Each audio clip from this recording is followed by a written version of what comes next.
You have found Authentic Business Adventures, the business program that brings you the struggle stories and triumphant successes of business owners across the land.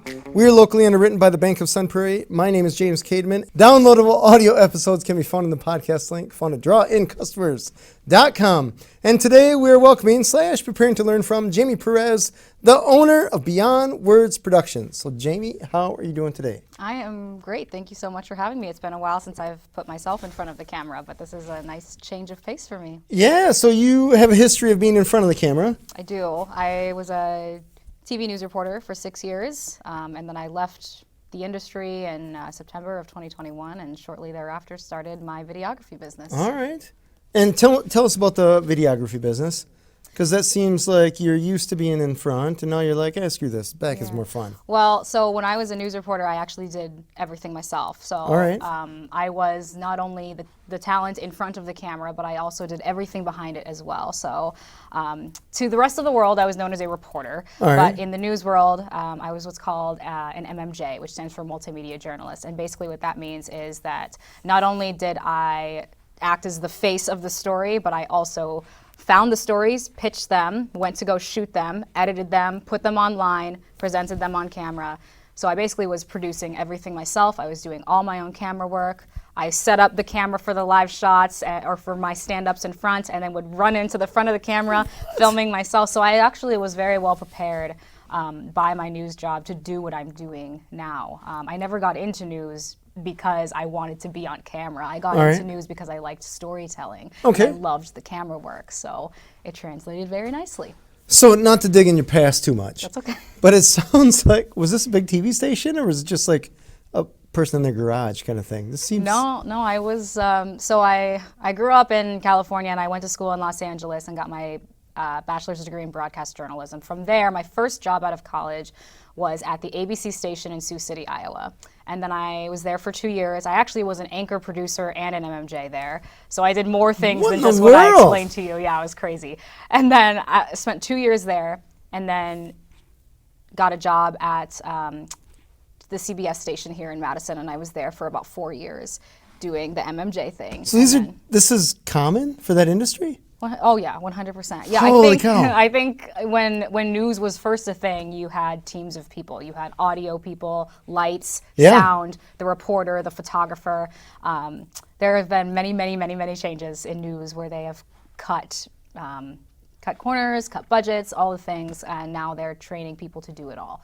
So that is so weird, because I'd go to a karaoke bar and you got a sound guy. Yeah, like you got more of a setup there. News is a bigger deal. You actually have advertisers and stuff like that bringing money in than whatever it is the karaoke place brings in. That's interesting. At first, I really hated doing everything on my own. Like my first job when I was in Sioux City, Iowa, I literally told myself, I can't wait till I get to a bigger market where I have a team of people to work with, because I hated carrying around such heavy equipment with me, because it's like hauling that around all day, walking blocks and blocks with this like 70, 80 pounds worth of equipment, and then and you're on deadline, and then trying to rush in front of the camera and still look good after carrying all that around. It was like, I can't wait until I get to a bigger market and I don't have to do this anymore.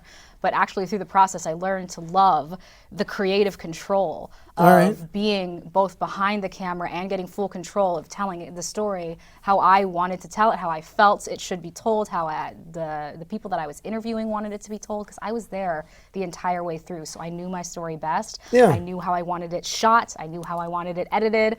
So having that creative control was actually something that I specifically requested when I got to Madison. I'm like, I don't want anybody else to help me. Like, I actually really like it. So I specifically requested that when I came here. And how was their reaction?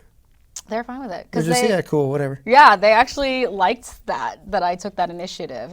Obviously, like any employer likes, the more that you're skilled at, the better, higher you are. So I have a call answering service, and I just had to hire a few people, and they're answering phones. Mm-hmm. Like their skill set, I'm comparing to yours, like their skill set is this, and yours is this. So I can imagine if I'm a guy working at a television station, I have to hire someone that has this skill set. More and more people Oh my have that gosh. skill set and have to be prepared for that skill set. Because if you don't know how to shoot and edit and, you know, be able to present your story on camera, you're low at the list of Holy cow. applicants. Yeah. And I can imagine just from a timing point of view, you have 8 hours or whatever to come up with a story, record it, edit it, which for me takes probably 8 hours anyways. Yeah. Yeah. Oh my gosh. So I was gonna say 8 hours is actually you're using that 8 hours to have meetings, make phone calls, wait for people to call you back, and then actually go shoot it, All right. come back and edit it. So you have about 2 hours each for each of those things. Holy cow. So you don't have the whole 8 hours to edit together a Oh my story. You gosh. have 8 hours to do all of that. That is so crazy. I feel like you're just going to the zoo and unlocking the kangaroo That's- thing just for something to happen that's scheduled. That's pretty much accurate. Yeah, Oh. that's accurate. Lines are out. Yep. Roll the camera. Yeah, very, that is so very interesting. stressful, intense Yeah. job. Yeah. So tell me, you started your own business Mm-hmm. instead of just going to work for another place. Tell me why. Well, so I actually did. I was working somewhere else, but it didn't stick for a number of reasons. But when I left that job that I left news for, my partner actually has his own business, and so he's, you know, in the entrepreneur mindset, and he was like, "You are so good at storytelling, and you obviously miss doing the camera work," which I did. And he's like, "Why don't you just start your own business doing this? Like, there is a demand for it, regardless of whether the news thinks there's a demand for heartfelt storytelling. Like, you are good at this, and even if there's no jobs out there like that, like, you can just create your own. And working for yourself is so rewarding, and you can do it." Like, and so I did. Yeah, nice. Yeah. Super cool. Yeah. That's the trick, right? Once you get that entrepreneurial bug. Oh, it's hard to go back. No, never. I don't know Never. if I could ever go back to working for. I mean, it have to be very special circumstances, but like, yeah, now that I have like the freedoms and the rewards that come with being an entrepreneur, I'm like, man, I don't know if I can ever go back to No. working for somebody again. This is great. That's cool. Yeah. So tell me, what is it you do, or what is it you offer? What's your ideal Yeah. client and stuff like that? Yeah, so I focus on heartfelt and emotional storytelling for Okay. businesses and nonprofits. I've worked with like individual people as well, so it expands much larger than that. But I basically get to the heart of the story, the why behind the business to make people care. So obviously love doing video work. I love putting stories together, and I love evoking emotion out of people and making them feel something for some business, organization, cause that they would have never otherwise known about, cared about, been willing to share with people. All right. And the reason I, kind of geared towards that, I guess there's many reasons, but when I worked in news, the days where I got to do those types of stories were the days that I loved the most about my job. All right. Like, the news wasn't, for me, it wasn't about crime, politics, siren chasing. Like, there obviously are days where I had to do that because it's just part of the gig. But I was like, the days where I really got to tell the heartfelt stories and I could make someone cry from watching my story. I'm like, this is so powerful and impactful, and video is so important in today's world, especially, when people are watching YouTube and TikTok and Reels, and that's how people are consuming their information. I'm like, there is a serious market for this, and that nobody is really like getting into the heart of your business. Like, there's tons of videos created for businesses that are really focused on your products, your services, very surface level things. Right. And so I'm like, what you do is not necessarily unique. There's a million realtors, business people, bankers, they're all doing the same thing, but why should I choose you? Why should I support you? And that's what I do in my videos. I make people care about you. You don't have to be the best at what you do, but you do have to be the best at being you. And then you have to broadcast that for people to see. Interesting. Yeah. So the end result, is it generally speaking businesses or mostly businesses? So they Mostly. throw that on their website and essentially they have their backstory. Yes. Okay. Yes. So something that this is not just a guy that just like, hey, I got a van and a hammer. I know how to swing it kind of thing. But it's kind of the reason why. Yeah. My great grandpa was a construction person or something like this.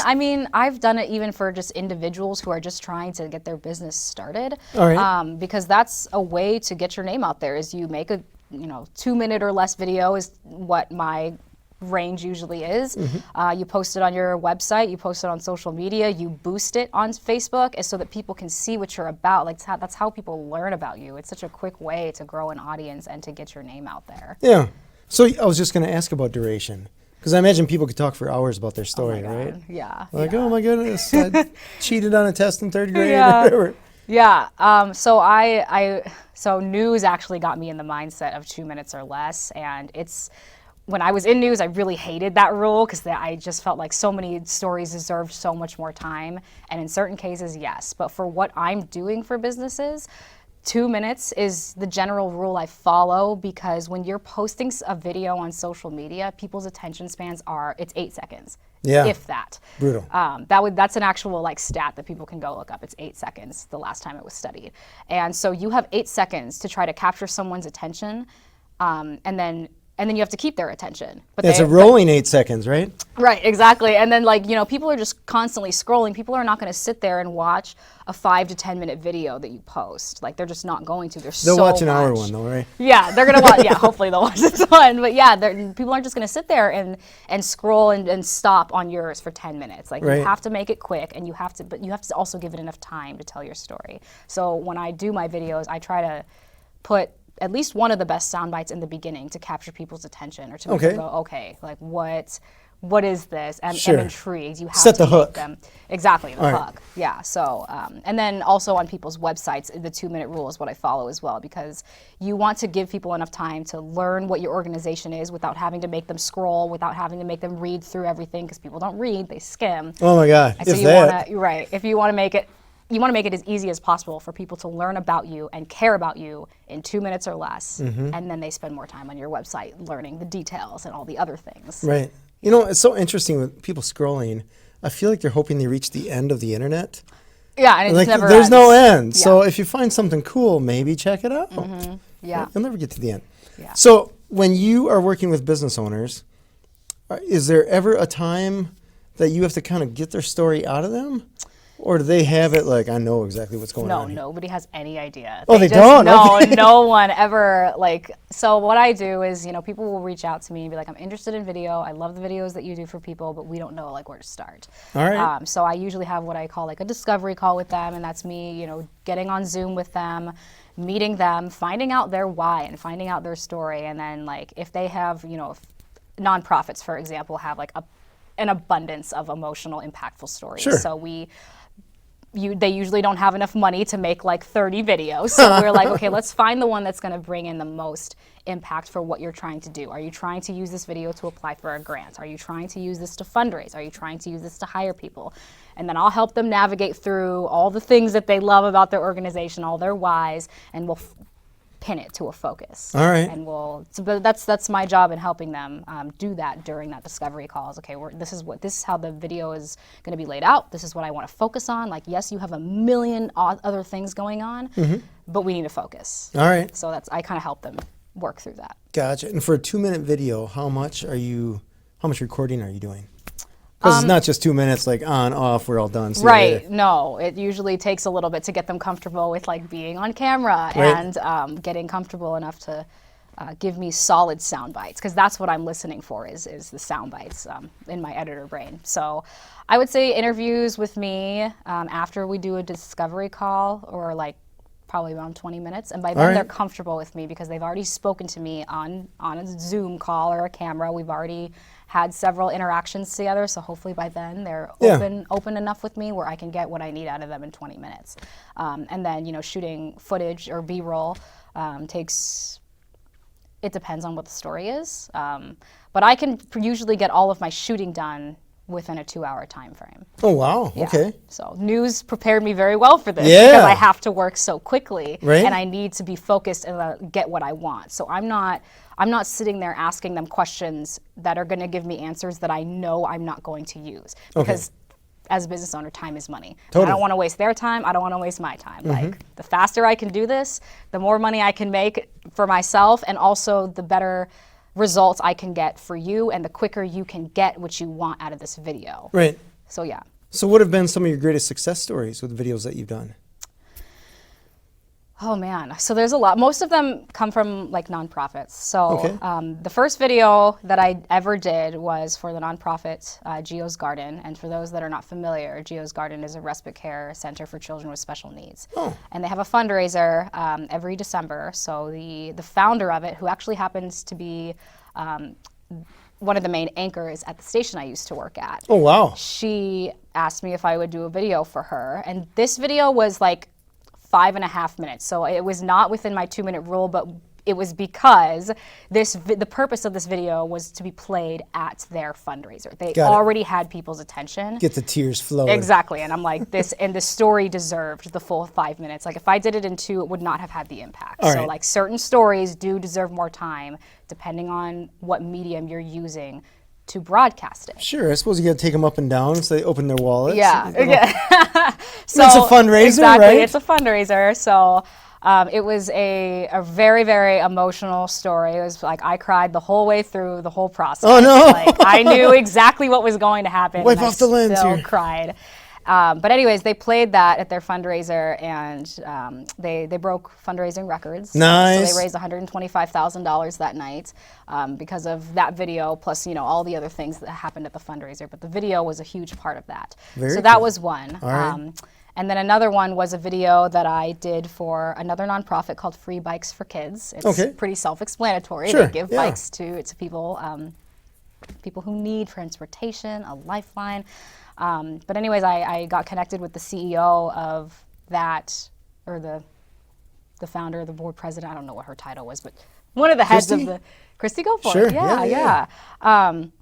So I got connected with her, and she's like, "Yeah, I don't think we've ever had a video, and like I know all these impactful stories that bikes have on people, and I just don't think that a lot of people who see our organization see that our nonprofit is just as important as someone that maybe has like a more obvious emotional connection, like a respite care center for children with special needs."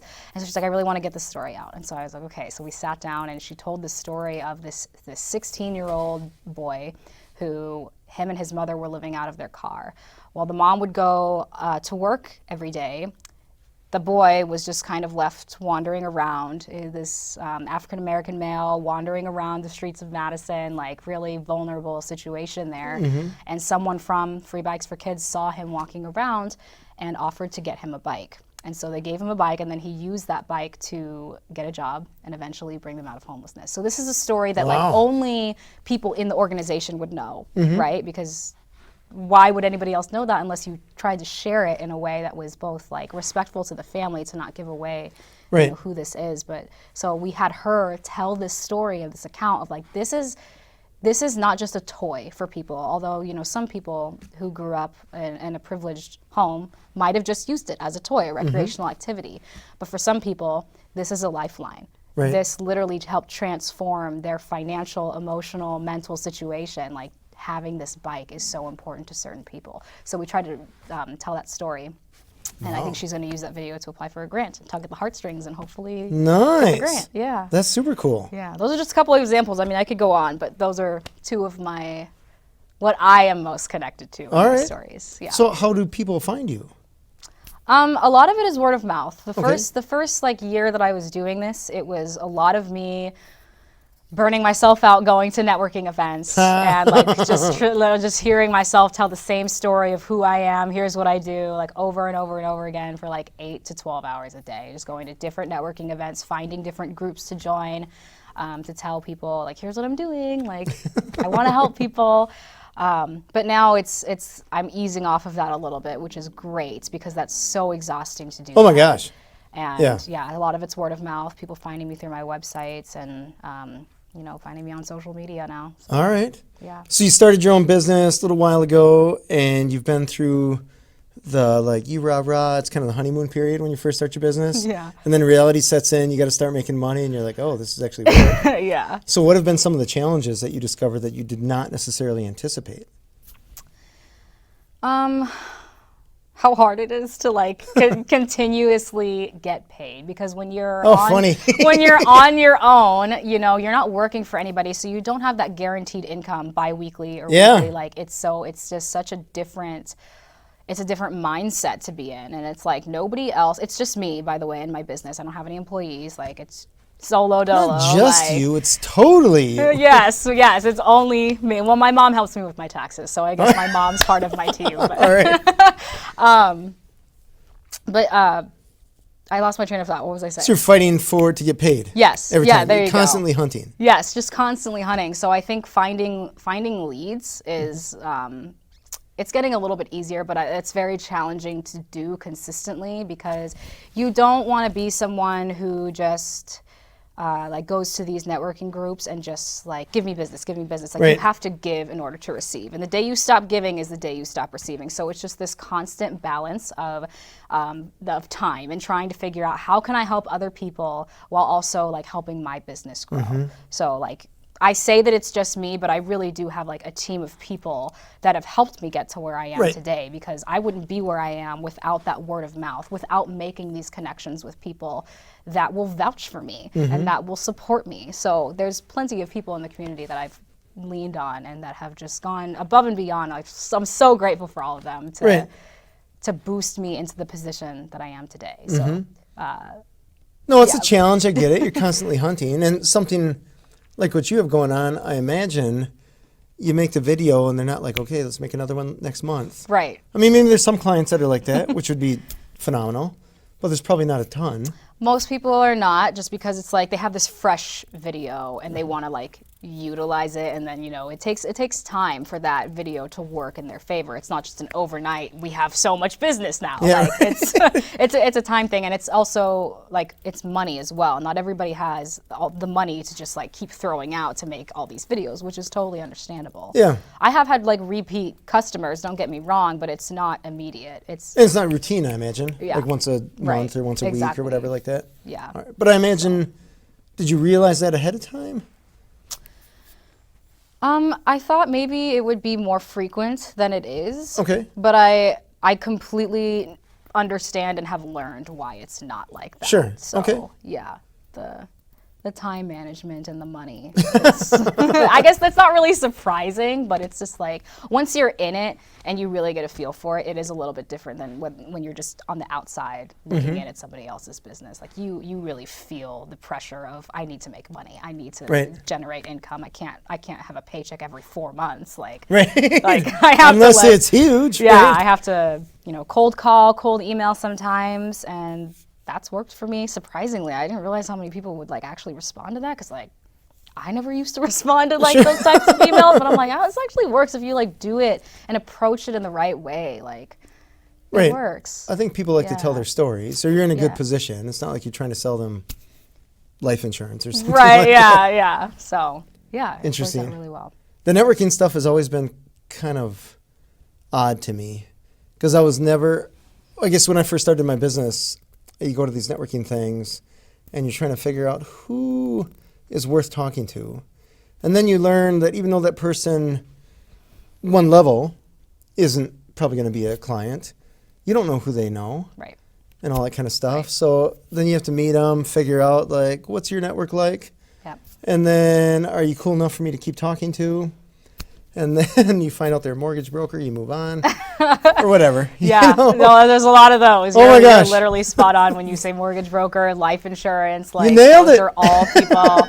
They're so common in networking events. And yeah. But I've learned also, like, don't get me wrong, there are definitely people that I would much rather connect with than the mortgage lenders or the life insurance people. But like, you're totally right about the fact that it's all about like who they know. Like you never know who they know. And so you're not necessarily networking to try to pitch that person Right. your business. I just want you to like me for who I am and want to support what I'm doing, because Just be aware. Yes, because if you like me and you know a bunch of other videographers who like never made an impression on you, the next time you come across someone who does need a video, like I'm going to be at the forefront of your mind. So it's planting the seeds. It's not Yeah. an immediate transaction always. Right. It's nice when it is, but Oh, like that would be totally awesome. it's nice when it is, but yeah, it's planting the seeds. And so my first year in business, I really didn't start generating income until I was about 8 months in. When All I right. started seeing people like signing contracts with me, you Right. know,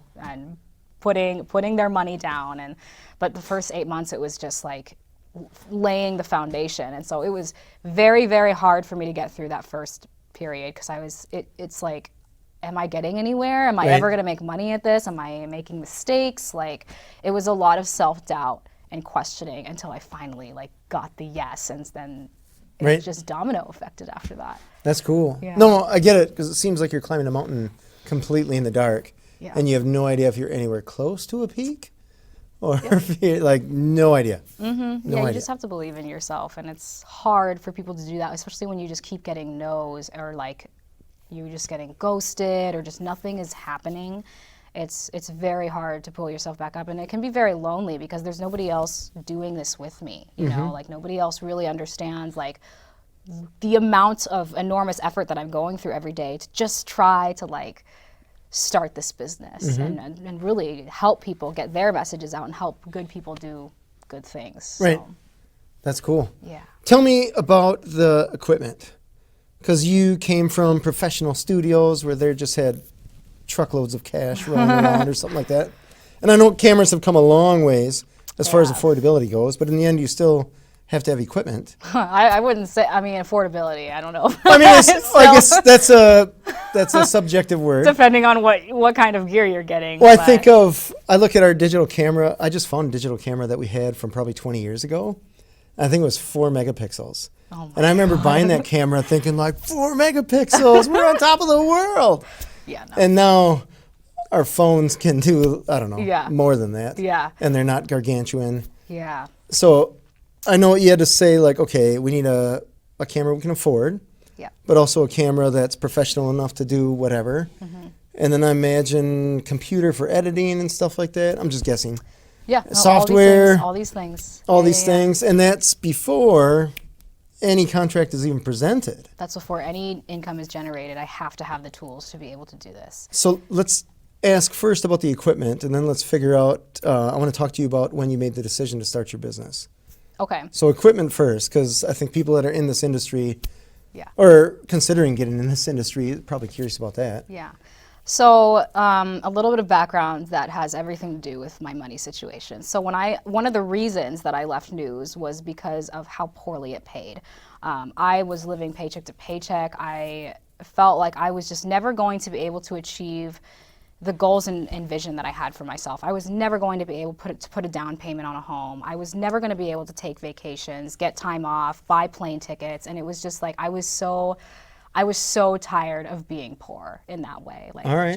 I felt like I was giving my heart and soul and everything that I had, and just seeing nothing in my bank account. And it was just so hard for me to live that way. And I was like, I'm getting closer to 30, and I'm seeing all of my friends, you know, start their lives, buy new cars, buy homes, start families, take all these vacations. And I'm like, I want that. And I don't want to live my whole life wondering what it would be like to have that. Like, I deserve this. I put so much hard work into this. So anyways, I was tired of being poor. So is that the industry? Yes. It is? Yes. Okay. Yes. So That has nothing to do with the local market. That is industry-wide, nationwide. that is so funny you say that. I'm going to take a little tangent here, because I'm working with a woman that has a senior care, in-home senior care, and I was talking with her about what they get paid, and it's dirt. And I'm like, you're taking care of grandma, right? And you're doing some pretty gross things Yeah. just to keep grandma alive, Yeah. and you're getting paid dirt. I didn't know this. Yeah. Most people don't. You just assume you're famous, so you're rich, right? No. I think at one point, journalists did make good money, but I think in today's world, especially when you're in local news, I think once you climb high enough, when you're getting to network, you start to make a more decent living. Okay. But it takes so much to try to get there that you're just scraping by the entire time. And is the reason, I guess from your perspective, is that because you get 500 people at the door ready to take that job? That and budget cuts. I mean, there's not nearly as many people invested in or watching the news. So Okay. there's, ad sales decreasing, the budget decreases. That's why they have people doing everything like MMJs. That's Yeah. because they can't afford to Just hire running full around. crews of people. Holy so cow. So there's, it's all connected. All right. But anyways, yes, I was tired of being poor, and I didn't. When my partner suggested to start my own business, I was like, I have no capital. I have no money to start my own business. Like, how am I gonna do this? So I used a little bit of what I had saved, which was not much. He helped me with rent so that I could take some of that money and invest it into the business. He actually helped me purchase a laptop so that I could have something to edit on. I paid for the editing subscription because it's just a monthly cost. And then I went through a camera equipment company that actually lets you pay off the equipment over a year. Oh, sweet. So, Okay. yep, you just had to put like a little bit down, sign up for a credit card with them that was specifically to pay off the equipment. Yeah. So I did that. Say somewhere, I can't remember how long I had been in business for, but it was within the first like 8 months that I had been doing this. I applied for a grant that I actually won. So it was a $5,000 grant that I got to help supply me with some of the equipment. Through the state, or who was the grant through? No, so it was through a nonprofit called Doyen. They are local here in Madison, and they help women entrepreneurs. So I was in a pitch competition and I won. So that was about $5,000 that I got to contribute towards that. And then I also was making videos for a nonprofit that the owner of the nonprofit had his own camera equipment that he wasn't using. So he's like, if you continue to make videos for me, you can just use my gear. Nice. So it was a really good hookup because now I had not only his equipment, but the equipment that I was investing in too. So I had, the professional quality. I could have a 2-camera setup at every shoot that I did. Wow. So it was, I am so grateful for that because I know that like starting a business, it's like not everybody has those resources, but I tried to like pull from whatever I could just to get the very bare minimum that I needed to do a video for somebody. Yeah. So. It's so interesting talking to you because it sounds like you just had your mindset on something and just achieved that goal, and just in a scrappy way, the way that you have to, right? Yeah. And I look at some of the students that I taught at a business planning class, and some of them are what I would consider smart enough to know that that's what has to be done. Yeah. And others are just like, I don't have a camera. Can't start my business, I guess. And they just stop without understanding the opportunity that is just within arm's reach if they just hold out their arm. Right. Like you'll find it. It just works out. Your business is only going to be successful as you're willing to put out. Right. Basically. And if this gives anybody any encouragement, I am not like a super outgoing person. Like I'm actually like way more introverted than I am extroverted. I like spending time alone. I'm not someone who is comfortable in networking situations, like going into a room of strangers and trying to talk to people. But when I was doing that, I did it because I literally had no other choice. Like nobody else is going to make this business succeed, and I'm not getting paid unless I do this. So like it's like forcing yourself to break out of your shell, and you don't grow by staying comfortable and stagnant. Like you have to do these things to get something that you have never had. You have to do things that you've never done before, and you have to just advocate for yourself. And like, so now that I don't have to go to as many networking events because word of mouth is helping me, I'm like, thank God. Like, oh, that's funny. It's a lot, but like, it helped me get to where I am today, so that now I don't have to do it anymore. Fair. I remember asking that class who loves salespeople. And they're like, oh, right. And I'm like, well, you're all salespeople, so you got your own business. You have to be. Here you go. Yeah. So tell me, you must have had some experience with rejection, I imagine, with the news story stuff. Yeah. Because you go to people and you're like, super news story. And they're like, I don't want to be in front of a camera. Yeah. So is that, I imagine, just not a big deal? Because some people take it like, oh my gosh, this person said no to me. It's always hard to hear no, even when you're used to it. Like you don't go to people expecting a no. Like you go hoping that they'll say yes, and then it's That's still fair. It's Totally still fair. you wouldn't go to them if you knew they were going to say no. Like you wouldn't waste your time or theirs. Like every person I approach, I'm hoping you'll say yes, but that's not always the case. Expecting, right? Yeah. When I was in news, that definitely helped me with rejection because of people's demeanor towards news outlets and media outlets, especially as it's really tarnished over the last 4 years. Like I have dealt with a lot of hate and negativity just simply because of the profession that I was in. So Really? people were horrible to me. Yeah, like Wow. I could go on and give you many stories. All But, right. Different show, right? yeah, different. Yeah, one that allows some cursing to happen, because that definitely happened to me. And like you cannot take it personally, because I know that even when I was in news, a lot of that anger that I ended up being on the receiving end of was not personal towards me, because they don't know me and they don't know Right. who I am. Like, I'm just doing my job. Their anger was rooted in something else. Sure. So you just can't take things personally. Mm-hmm. Like, and every time you get a no, you grow a little bit. Your thing Right. gets a little bit thicker. Mm-hmm. So news prepared me well for that. Yeah. Nice. So when you are talking with people, well, let me back up a step. You mentioned the Doyen group when you're presenting, and I'm imagining everybody else watching you present, and they'd be like, well, how are we supposed to compete with that? This person that's your whole business is presenting a story. I know. So Well, now you're just, tears are flowing, and they're like, take our money. Take our money. I actually didn't think I was going to win, because I was up against a lot of very deserving organizations that could have easily used that money. Sure. You know, and I was surprised and almost like didn't want the money because of how much like of sure. their stories. I'm like, wow, like that money could have been used like in so many other good ways. Right. But I think the passion behind what I was pitching is what helped me win. And you don't have to be a professional speaker like I was as a news reporter. Like, you Right. don't have to be that, because you have to just make people like you and believe in you, and it is your job as the owner of your business to make people believe in what you're doing. Because there's so many good missions and nonprofits out there that are doing amazing work. Like, how do you decide who to donate your money to? How do you decide who to give scholarships and grants to when there's so many deserving people? Like, it has to be like you have to be the selling point. People have to like you. So I think people saw the passion that I had, and I'm like, I want this so badly. And that's what I would tell, like, if you're talking to your students, like, if you don't want it bad enough, there is somebody out there who is going to work that hard to get what they want. Right. Yeah, Like, you have to be hungry.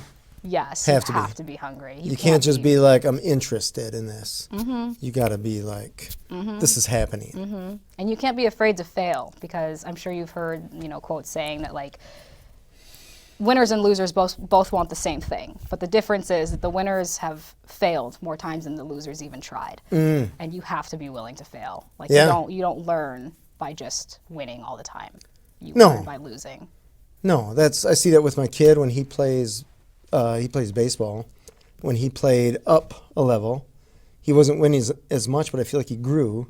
When he plays at his level, it's kind of boring. Yeah, exactly. So even it's baseball, so what are you going to do? But anyways, when you started your business and you're going through these challenges, was there a point where you just wanted to be like, you know what, maybe I should just check and see what kind of job ads we got going on?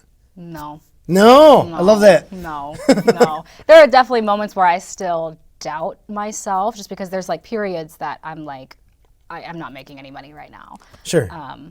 But it's just still about switching my mindset. Like, yeah, I'm not going to get paid every 2 weeks. That's just not where I'm at in the business yet. Like, and it's okay. Like, it's Right. just being patient and learning that, like, it's not, you're not going to get immediate gratitude, instant gratification. And that's a big thing about being a business owner too, is a lot of this is long-term, planting the seeds and like slowly building the baby steps to get to that successful point. Totally the long game. So yeah, no, I've never thought about. Right, I do not want to go and work for somebody else, because I love being my own boss. I love making my own rules. The freedom that I get from being able to make my own schedule and do what I want, not have to ask permission to take a sick day, not have to ask to get time off of work, and who I can say yes to work to, and how I have to structure a story or a video. Like, I get full control of all of that, and it's so nice. That's cool. Yeah. That's very cool. It's interesting hearing entrepreneurs talk about freedom, because sometimes they'll take that freedom and they'll just busy themselves to the point that they're no longer free, though they get to choose to be blocked, I guess, as far as that goes. I learned that on my own. I went with my family to Phoenix, and there was a moment when we were going to go for a hike or something like that, and I almost let my phone just hang out in the hotel, and I couldn't. And I was like, oh, that's not cool. Yeah. That is not cool. That is not a place that I want to be. Right. And I've been in business for a while, so it's one of those like, oh, crap. What did I do? Because there was a time that I could. Yeah. I could have left it. Yeah. So interesting. When you are telling your stories or helping people tell their stories, do you ever get people that are camera shy? All the time. And what do you do to help them with that? Well, that's partially what the initial discovery call is for, to figure out like, okay, who is the best person to be on camera? Because nobody really, like most people, I should say, really don't want to be in front of the camera, like sharing the story. Right. So I have done videos a couple of different ways. One of them, the more common one, is interview style. So kind of like this two-shot is set up where you have, they're not looking into the camera, they're looking at me. Asking the questions, and that puts them a little bit more at ease because they're not so stuck on the fact that, oh my God, I'm on camera, oh my God, I'm on camera. It's just a conversation. Right. It's a little warmer too, I imagine, because staring at a camera is Yep. it's and weird. then The camera has no reaction it's to not natural for people to just look into a camera and start talking. That's not what most people do. The other thing that I've done is in certain situations, in certain projects, I will have people look directly into the camera, but I bought a teleprompter so that I can help them write a script that sounds like they're not reading. So I help them with the dictation of it so that it is written in the way that they would talk. All right. So, and then I put that on there, and then so that it just looks like they're looking at a teleprompter. They're not actually looking into the camera, so they can't even see the camera. Gotcha. It looks like they're just reading a screen. So that's the other way, but mostly I just try to do sort of like an icebreaker when I first meet people. So I know that there's no cursing on this show, but I usually will act like myself, but I'm a human being. I'm not just coming in here stiff and professional. We got to get this done, this done. It's just, that doesn't make you relatable. And so I just try to act like myself. I curse and I swear and I do things, that make me more human, more down to earth, and it makes them more comfortable. I'm here to help you guys and to just have a good time. I don't want this to be stressful. I don't want you to be nervous, and you don't need to be nervous talking to me. So I'll maybe share something about myself that's either embarrassing, super raw or real, and it just makes it easier to talk to me. All right. So yeah. Nice. And you go to their place. Yes. And I imagine sometimes with acoustics and stuff like that, are there challenges that you have to deal with there? There are in certain situations, so I have little lavalier mics like this that I use, and sometimes it'll pick up the white noise, if their air conditioning is on, it'll sometimes pick that up, but I can edit that for the most part in post-editing processes. But the level that I am at, because I don't have my own studio with controlled sound, controlled lighting, a lot of it is their natural environment. So that's another thing that helps them feel comfortable because they're in their natural space. But the quality of video that I'm producing, I'm not making a movie. It doesn't need to be perfect. Gotcha. And so, and they don't, the normal human being who is not into this industry doesn't know what to listen for, and they don't know what to look for. So a lot of the things that something that you and I would notice, most people are not noticing. Got it. So, eventually I want to build up to maybe get a studio space where I can control in certain situations if I want a higher production quality. But right now, the business model that I have, the pricing point that I have, that's not necessarily pertinent where I have to have everything to the T. I just want people to feel comfortable with the video that they're at, and I've never had anybody complain about the quality. All right. So cool. Yeah. Tell me about editing, because in my world, editing is a huge pain in the butt. It's so tedious, and I like to think of my editing as pretty simple, chop the front and the back. Just straight cuts, basically. And unless somebody drops an F-bomb or something like that, we're just moving on. It's going. And I think of people with B-roll footage or movies, and I'm like, oh my gosh, that person, whoever edited that movie, watched that movie 7 billion times. Oh my gosh, I would go crazy. Yeah. And to the point that you're probably just numb to whatever. And it's funny, I was just watching Scent of a Woman. on Prime, and they had this little like, hey, these guys messed up in editing here. And I'm like, do you know how many hours they had in that movie? Right. Like, a little slack. A Yeah, little slack right. would be cool. So tell me about how your process of editing and just how you go through that whole thing. So editing is something that you definitely have to love right. because it is tedious. You are listening to the same sound bites over and over and over again. If you're editing the audio, you're looking at the same footage over and over and over again and like playing with different things to figure out how you can make this the best shot. You're color correcting, like all of the things that are just like, there are a million ways to edit something. I like that process. right. I don't spend hours and hours and hours doing it though. I do it enough to the point where I'm like, okay, I'm sick of looking at this. And then I'll like take a break. You know, I don't need to finish this today. Like in news, I had to finish it today. Yeah. So like I had to be quick and, you know, it wasn't always the best product that was put on air because I was working on deadline. I just needed to get something on the air. But now that I have my own business and I can work on my own deadlines, like I can spend more time putting more production value into it so I can take my time doing what I want to do without over editing. So, because some things are over edited and they really just need to be very simple.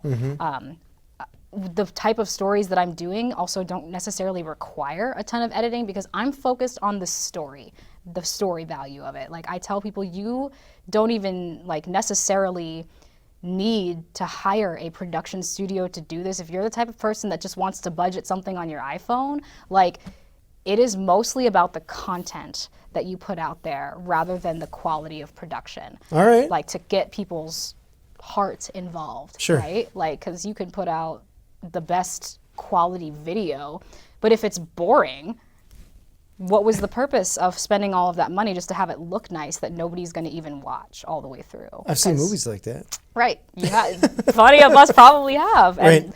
so yeah, I spend probably, depending on like the project, I would say for an average 2-minute video that I'm doing, I spend maybe 3 hours editing All right. total. That's still substantial. It is. And again, news helped me be quick. I know what I'm looking for because I have the training to like know how to shoot something the way that I want it, know how it's going to be edited. Like I don't add necessarily all the fancy things that you might expect in like some like sports commercial, like crazy edits, crazy Fireworks and transitions. flames. Yeah, I'm like, that's not the goal of this. The goal of this is to tell your story and to tug at heartstrings. You're not going to tug at heartstrings by having some light flare come in. Like it has to be intention. Like you have to have intent behind every edit that you make. Like why is that there? All right.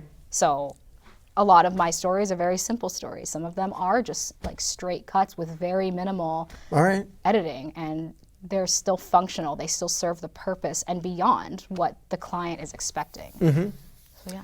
Let me ask you about businesses that are growing to the point where the owner is trying to step away, but you still want to get a story, and a story is from a person, right? A business can't tell a story. It's got to be a person. So are there ever times that you have to interview someone that's either an employee or a client of a business or something like that? Yeah, I mean, like if a client of mine wants like testimonial type of heartfelt stuff, then in that case we would do that. A lot of nonprofits that I work with, they're trying to share the impact of what they do. So, you know, we talk to someone that they've helped through one of their programs, and that's the whole story is that person. Got it. It doesn't necessarily need to be the founder, the CEO, the president of a company, although that's helpful to have. In certain situations, it's not even necessary. All right. Yeah. Nice. Yeah. And tell me, what do the people do with the video once they have it? Do you help them post it to the marketing website, whatever? No. Or is that something you tell them, here's a marketing person, you just Yeah, fire I can connect them with people who can help them reach a bigger audience. But for the most part, people use my videos to post on the front page of their website, like front and center, or post it on their social media. Like those are the two main uses that I see people who work with me use their videos for. Gotcha. All right. So. Have there ever been any videos that are just like, oops, that didn't work out? No. No, that's good.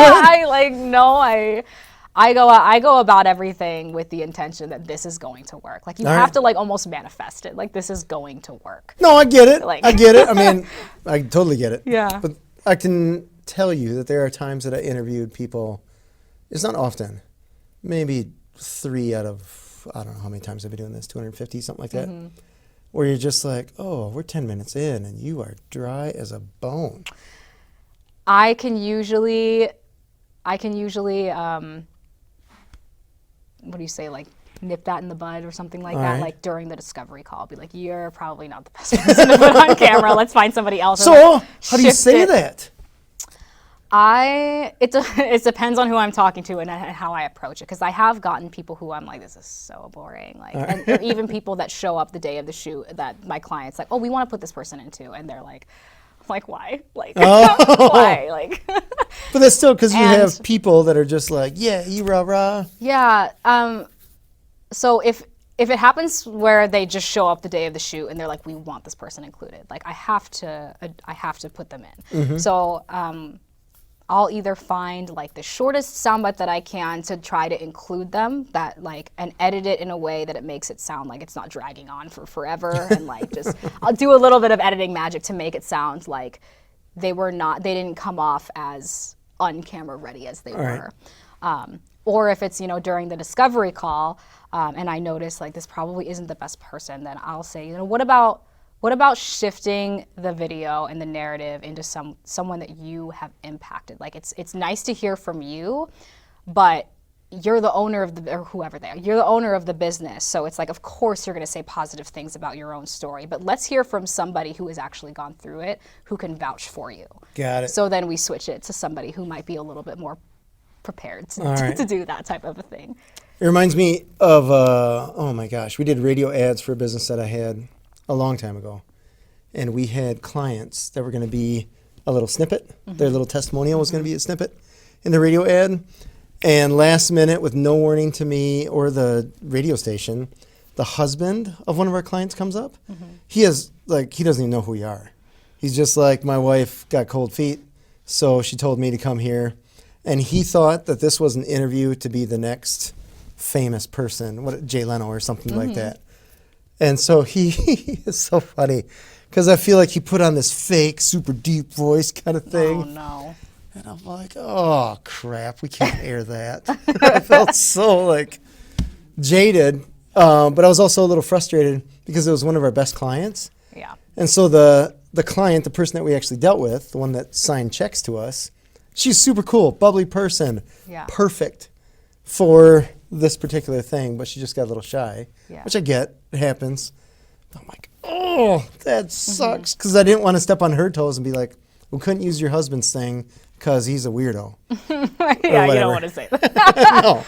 Yeah. So, there's obviously certain situations where like I wish somebody else had done the speaking part, but at the end of the day, you're trying to make your clients happy with the final product. And if they want something specific, like I can advise them, like, this is their direction that I would go in. And like, as someone that's been doing video for a long time, these are the reasons that I would do it, and try to explain it to them. But if at the end of the day, they're like, no, this is what we want, then you have to adhere to that. All right. They're paying your bills. So like, you have to adhere to that. It's their video. Like, it's not my video. It's not going on, on my business page. It's yours. So as long as you're happy with it, after all the advice is said and done, like, okay, we can, I want to keep them as clients, like I want to have good relationships with people and not burn bridges, because this is not my project, this is yours. Fair, totally fair.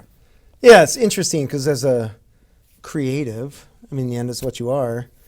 You have like, this is beautiful the way it is. Then they're like, actually, we want to do this money thing. Yeah. Like, oh, come on. Yeah.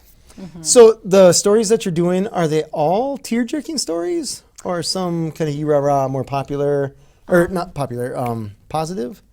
Or are they, I guess just tell me what kind of gamut we got for stories. Sure. So I do try to focus on positive, heartfelt, impactful. It doesn't always necessarily have to be tear-jerking, although I love those ones. All right.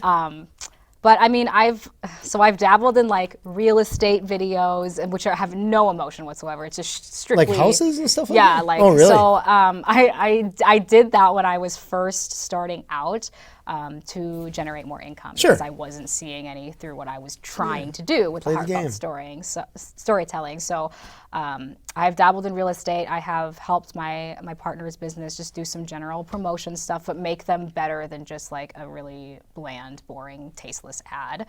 I still try to bring a little bit of life to it. So I've experimented with other types of things, because not everybody is in the mindset where they're like, heartfelt storytelling. Like that's definitely something that more and more businesses are starting to learn is important, and trying to learn how to tell that story. But I still get hired out for other more simple video projects as well, which I'm happy to do because like I said, I'm running a business. I have to generate income for myself. And eventually I will get to the point where hopefully I'm telling enough of these heartfelt stories to generate a full income for me where I can kind of taper off doing some of the stuff be that more selective. I can be more selective, yeah. All right. So perfect segue. What is the goal for growing the business? Let's say 3 years. Yeah. I mean, a studio space is definitely, in that goal for 3 years. I really want to do more work abroad. Oh, really? Yes. How far abroad is abroad? As far as the world takes me. All right. There are so many stories to be told, and I feel like in the United States, we're in such a bubble. I mean, we have Canada and Mexico, and that's it. But when you travel overseas, you can travel to so many different countries in like 2 hours of each other. And I'm like, they are so much more like culturally aware and just so much more exposed to different ways of life, like way more so than we are here in America. And I'm like, these are stories that deserve to be told.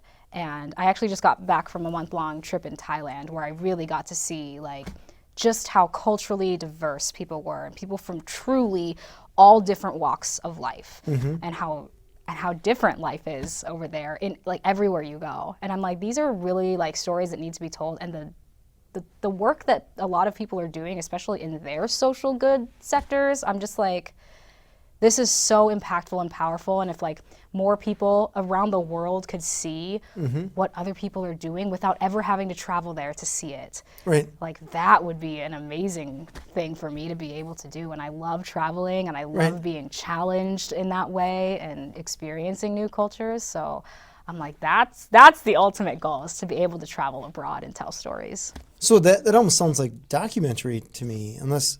Can you get paid doing that? Yeah. Okay. Yeah, I could still, I mean, it's essentially freelancing at that point, where I would just be hired out by different companies in different parts of the world to come fly over and do their stories, or maybe even live there for a few months while I'm gathering everything that I need. I still would want to focus on like 2 minutes or less videos, because humans are humans, our attention span sucks everywhere. So I would still focus on getting, a short video, because that also gives me the ability to not have to work on one project for so long. Like I can take on more and more and more different diverse things by keeping your video short, done, moving on to the next. Yeah. How cool is that? Yeah. That sounds super awesome. Exhilarating. Yeah. Yes. You let me know how you figured that out, and I'll learn how to do cameras. Yeah. Traveling is awesome. Yeah, so, that's and the goal. yeah, it's cool to see the world. So thank you so much for being on the show, Jamie. Yeah, thanks for having me. It was a great conversation. Do you have any advice for people that are thinking about starting their business, now that you've started yours and learned some of the ins and outs? At first, when I first started seeing the rewards of being a business owner, I was like, I don't know why anybody would work for anyone ever. Like, but now that I'm a little bit more into it, and I've gotten into the hard stuff of what it really takes to do it all as a solopreneur, like I'm like, okay, like I get that this is not for everybody. But I would just say, if you don't feel like you fit the mold at any job that you've ever had, and you just want to like take control of your life, like do it. You can make a business out of literally anything and grow it, because as long as you have a passion for it, as long as you're willing to like share that passion, and like other people can see that and feel that, like people are going to support you, like no matter what your niche is. And I think that it's just so rewarding, and it just gives you time to like live your life. That's the other reason why I started my own business, is because I didn't want to do the traditional 9 to 5 working Monday through Friday until I'm, federal age of retirement, and then, only then can I like really live out my life. And because I just feel like I've known I've known so many people that do that, and that like, this is a little dark, but that get like cancer and die a few years after they retire, or just something happens in their old age, as things do. And I'm like, you worked your whole life to have 5 years of time to do what you wanted,